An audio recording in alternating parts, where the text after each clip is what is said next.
Okay, so you got The Rock, Deadpool, and Wonder Woman in an action caper movie. I'm sold. Hey everyone, it's me, Grant the Movie and TV Guy, in much more pleasant spirits. Talk, Grant, learn to speak.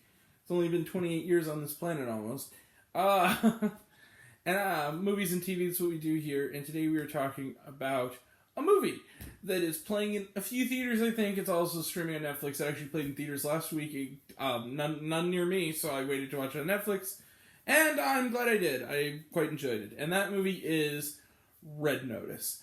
Red Notice is written and directed by Rawson Marshall Thurber. I believe that's how you pronounce his name.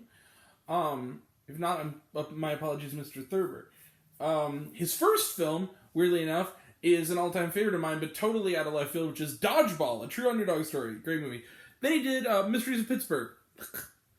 Then he did We're the Millers. Then he did Central Intelligence, also. And Skyscraper. It was a fun time.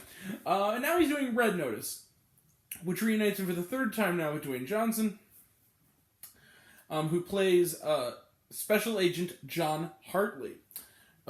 He is the best at what he does, and what he does is hunt down international art thieves who have been tagged with a red notice, which essentially a red notice we learn at the beginning of the film in the opening credits is essentially a stamp that basically says this person is dangerous and needs to be apprehended immediately. The person he's looking for is an art thief by the name of Nolan Booth, who's played by Ryan Reynolds, ever the wisecracking motor mouth, and quite charmingly, I must say. They both, however, have a bone to pick with another shadowy art thief named simply the Bishop, played by the always lovely and always ass-kicking Gal Gadot,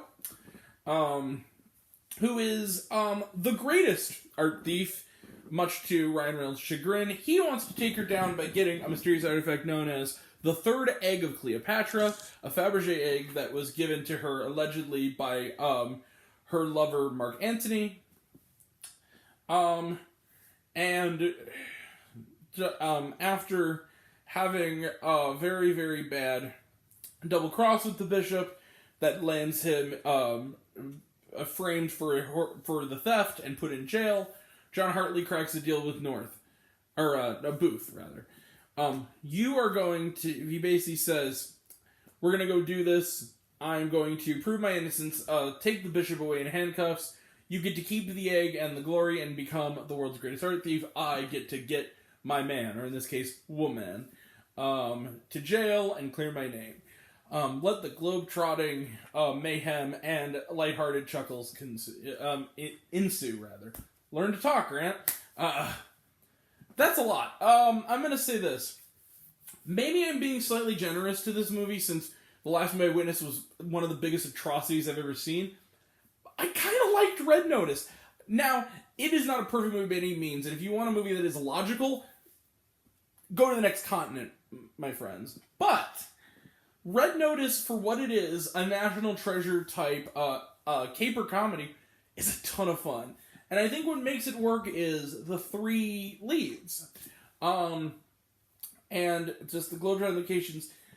Dwayne Johnson is the stoic, ass-kicking straight man. Ryan Reynolds is the motor-mouth wise guy who's never seems to be quite honest with anyone around him, is very much a pathological liar. Gal Gadot is both sexy, but at the same time cunning and ass-kicking, and is clearly having a ball in this movie.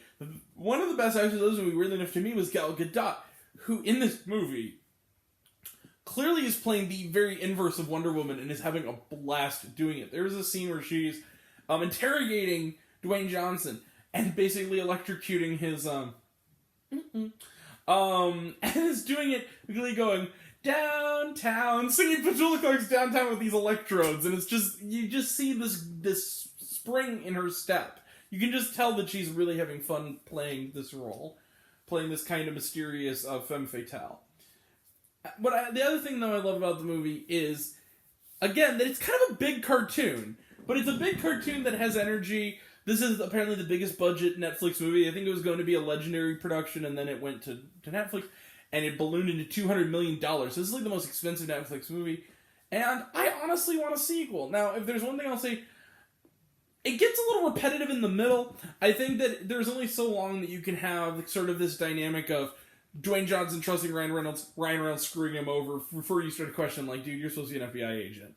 But I think a lot of it is redeemed by a really good couple of left turn twists in the film's final, like, 10 minutes that I was surprised by. That I really wasn't expecting, as well as a kind of neat setup for a potential Red Notice 2. And I really hope there is a Red Notice 2. Not much more to say, you guys. It's action, it's fun. Would I say this is a perfect film? No, but it is a solid film, and if it's in a theater, it's worth a matinee. I'm going to give Red Notice 3.5 out of 5 stars. It's not a perfect movie, but it's a fun time. It's yeah. I would love to see a sequel to this guy. I'd watch it in a heartbeat. Yeah, so if you're looking for something to stream this weekend, this, Home Sweet Home Alone, nope. Just, nope. So yeah, 3.5 out of 5 stars for Red Notice. Let's close the book on it. Because I'm gonna have to get some stuff done so I can go to bed. I have a birthday party to attend tomorrow, my own. So, Trailer Trash None. Watch on Netflix. Exclusive Trauma. Not really. There was like a little chunk of dialogue from earlier in the movie that plays over the credits with Gavin O. But other than that, no. Alright. That is it. We will be back. I think Ghostbusters is our next guy, honestly. We might do Passing this weekend. I've been wanting to check that out. I'm really big for Rebecca Hall fan. It's her directorial debut. I might want to check that out. But otherwise, we'll be back next week. And that'll be next time. And until next time, I'm Grant, the movie TV guy. I see it all. I'm happy to share it with you. I love you all. I appreciate you all. I love you all, class of Smiths. I love you 3000. Be kind to one another. If you like this video, give it a like if you want to. Give it a subscribe if you want to. Give it the bell. I don't know what it does, but that's what you're supposed to do. Or so I've been told. And if you want to find me also reviews, listen to other fun stuff, you can check me out on Letterboxd.com at Grant, the movie and TV guy. Some of you already have, and even if you haven't, I love you all. Take care of yourself. Take care of your mental health. It's incredibly important. You're enough. You're worth it. You're awesome. Never ever forget that. You are a very, very, very cool person. All of you. So, anyway, well wishes, bless, and thank you all. Take care. Bye.